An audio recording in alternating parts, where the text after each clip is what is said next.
Selamat malam, saudara-saudari dalam Yesus Kristus. Selamat bertemu kembali dalam renungan malam.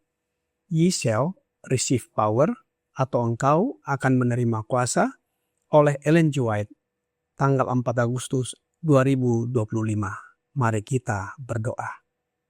Bapa kami yang di sorga, Allah yang kami sembah melalui anak-Mu Yesus Kristus, pada malam ini kami datang menghampiri hadirat-Mu yang kudus, bersyukur dan berterima kasih oleh sebab penyertaan dan perlindungan Bapa bagi kami sepanjang hari hingga malam ini. Pada malam ini kami siap mendengarkan firman-Mu. Mohon karuniakan Roh Yesus Kristus dalam hidup kami, sehingga kami dapat mengerti firman-Mu dan menghidupkannya dalam kehidupan kami sehari-hari. Besertalah dengan kami saat kami mendengarkan firman-Mu. Kami persembahkan doa ini di dalam nama Yesus, Tuhan dan Juru Selamat kami. Amin. Renungan malam ini akan dibacakan oleh Saudari Dorcas Namaban. Kepada Saudari Dorcas, kami persilahkan. Renungan atau bacaan firman Tuhan untuk kita malam ini 4 Agustus 2025, pesan ilahi dalam bahasa manusia. Setelah pada zaman dahulu Allah berulang kali dan dalam pelbagai cara berbicara kepada nenek moyang kita dengan perantaraan nabi-nabi, maka pada zaman akhir ini Ia telah berbicara kepada kita dengan perantaraan anaknya, yang telah Ia tetapkan sebagai yang berhak menerima segala yang ada. Oleh Dia, Allah telah menjadikan alam semesta. Ibrani 1 ayat 1 dan 2. Alkitab tidak diberikan kepada kita dalam bahasa manusia super yang agung. Yesus, untuk menjangkau manusia di mana Ia berada, mengambil kemanusiaan. Alkitab harus diberikan dalam bahasa manusia. Segala sesuatu yang manusiawi tidaklah sempurna. Makna yang berbeda diungkapkan dengan kata yang sama. Tidak ada satu kata pun untuk setiap gagasan yang berbeda. Alkitab diberikan untuk tujuan praktis. Ciri-ciri pikiran berbeda-beda. Tidak semua orang memahami ungkapan dan pernyataan dengan cara yang sama. Beberapa orang memahami pernyataan kitab suci sesuai dengan pikiran dan kasus mereka masing-masing.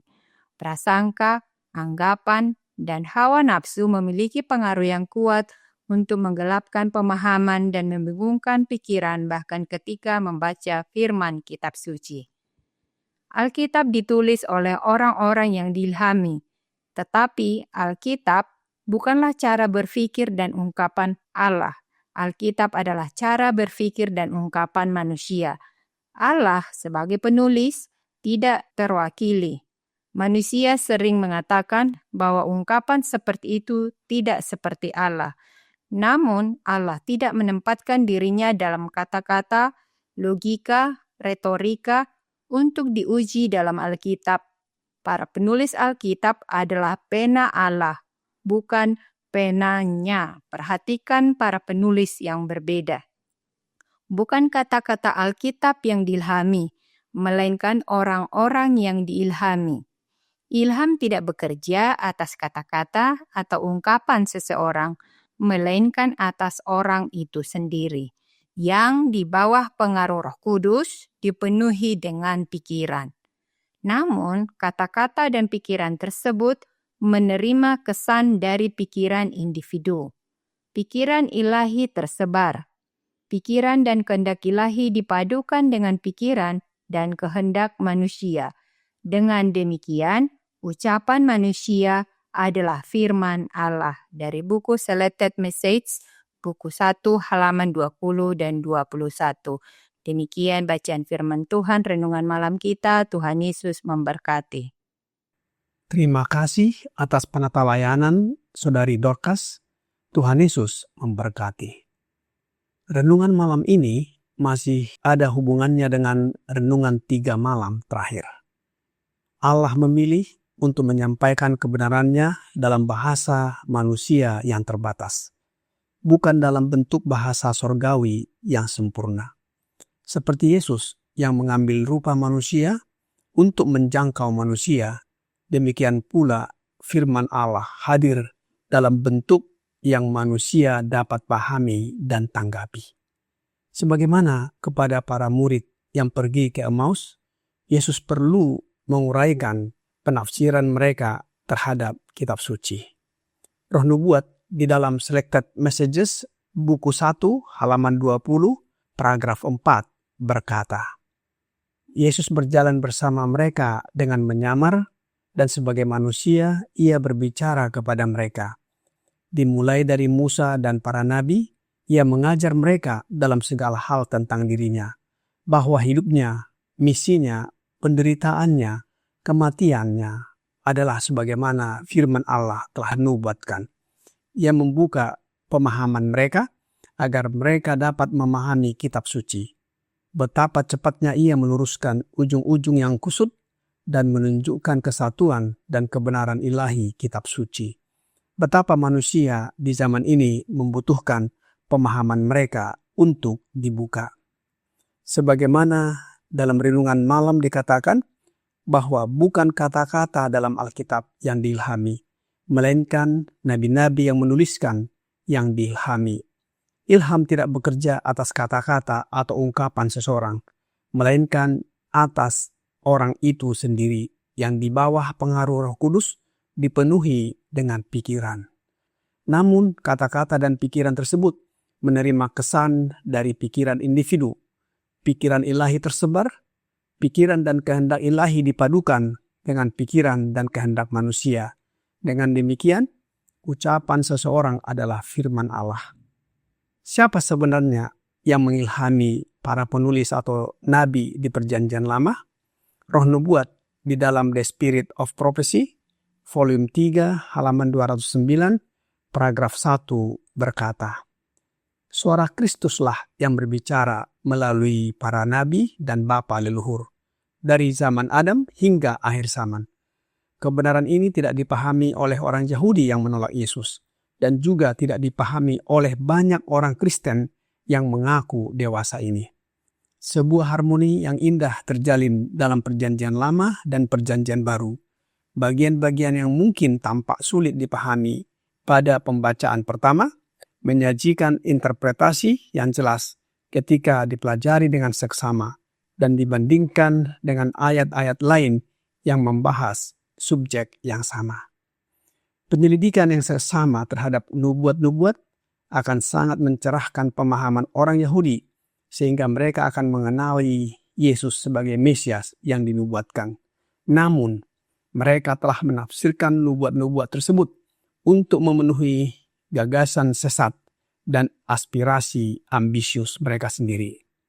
Para murid telah dibingungkan oleh penafsiran dan tradisi para imam, dan karenanya kegelapan dan ketidakpercayaan mereka sehubungan dengan pengadilan, kematian, dan kebangkitan guru mereka. Nubuat-nubuat yang disalah tafsirkan ini kini dijelaskan kepada mereka pada waktu perjalanan ke Emmaus. Oleh Yesus yang melalui rohnya mengilhami para penulis Alkitab untuk menuliskannya. Yesus menunjukkan kepada murid-muridnya bahwa setiap spesifikasi nubuat tentang Mesias telah menemukan penggenapan yang tepat dalam kehidupan dan kematian guru mereka. Ia menyapa mereka sebagai orang asing dan sebagai orang yang heran karena mereka tidak menafsirkan kitab suci dengan benar, yang seharusnya dapat membebaskan mereka dari segala kesulitan. Akhirnya kedua murid itu menyadari bahwa yang berbicara selama dalam perjalanan mereka ke Emmaus adalah Yesus, guru mereka. Selanjutnya, Roh Nubuat di dalam The Spirit of Prophecy, volume 3, halaman 215, paragraf 1 berkata, ketika murid-murid ini meninggalkan Yerusalem untuk pulang, mereka berniat melanjutkan pekerjaan lama mereka dan menyembunyikan harapan-harapan mereka yang pudar sebisa mungkin. Namun kini, sukacita mereka melampaui keputusasaan mereka sebelumnya. Kata mereka seorang kepada yang lain, bukankah hati kita berkobar-kobar ketika ia berbicara dengan kita di tengah jalan dan ketika ia menerangkan kitab suci kepada kita? Mereka melupakan rasa lapar dan lelah mereka, lalu meninggalkan jamuan yang telah disiapkan karena mereka tidak dapat berlama-lama di rumah dan menyembunyikan pengetahuan baru mereka dari murid-murid lainnya. Mereka rindu untuk membagikan sukacita mereka sendiri kepada rekan-rekan mereka agar mereka dapat bersukacita bersama dalam Juru Selamat yang hidup dan bangkit dari kematian. Meskipun sudah larut malam, mereka mulai menelusuri kembali perjalanan mereka ke Yerusalem. Tetapi betapa berbedaan perasaan mereka sekarang dengan perasaan yang mencemaskan mereka ketika mereka berangkat menuju Emmaus. Yesus ada di samping mereka, tetapi mereka tidak menyadarinya. Ia mendengar dengan sukacita ungkapan sukacita dan rasa syukur mereka saat mereka berbincang di sepanjang jalan. Bagaimana dengan kita sekarang ini ketika kita membaca Alkitab mengenai kehidupan, kematian, dan kebangkitan Yesus? Ayat inti renungan malam di dalam Ibrani 1 ayat 1 dan 2 berkata, setelah pada zaman dahulu Allah berulang kali dan dalam berbagai cara berbicara kepada nenek moyang kita dengan perantaraan nabi-nabi. Maka pada zaman akhir ini Ia telah berbicara kepada kita dengan perantaraan anaknya yang telah Ia tetapkan sebagai yang berhak menerima segala yang ada. Oleh Dia Allah telah menjadikan alam semesta. Allah melalui anaknya Yesus Kristus zaman dahulu berbicara kepada Adam dan juga para nabi. Maka zaman akhir ini, Yesus juga masih berbicara kepada kita melalui Roh-Nya. Bukankah seharusnya hati kita berkobar-kobar ketika kita membaca Alkitab? Oleh sebab Yesus melalui Roh-Nya menerangkan kepada kita makna apa yang kita baca.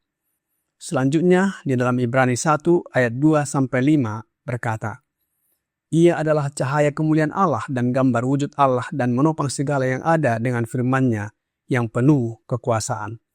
Dan setelah Ia selesai mengadakan penyucian dosa, Ia duduk di sebelah kanan yang maha besar, di tempat yang tinggi, jauh lebih tinggi daripada malaikat-malaikat. Sama seperti nama yang dikaruniakan kepadanya, jauh lebih indah daripada nama mereka. Karena kepada siapakah di antara malaikat-malaikat itu pernah Ia katakan, Anakku engkau telah kuperanakkan pada hari ini, dan aku akan menjadi bapanya dan ia akan menjadi anakku. Roh Nubuat di dalam Testimonies for the Church, volume 8, halaman 268, paragraf 3 berkata, Allah adalah Bapa Kristus. Kristus adalah anak Allah. Kristus telah diberikan kedudukan yang mulia. Ia telah disejajarkan dengan Bapa. Segala rencana Allah dibukakan kepada anaknya. Jelas bagi kita bahwa Allah Bapa melalui anaknya, oleh Roh-Nya mengajari kita dengan bahasa yang jelas dan kita sangat mengerti ketika kita mempelajari Alkitab. Guru ilahi di dalam buku yang sama, Testimonies for the Church, volume 7, halaman 159, paragraf 1 berkata, Guru ilahi mengatakan, Rohku sendiri yang kompeten untuk mengajar dan menginsafkan akan dosa.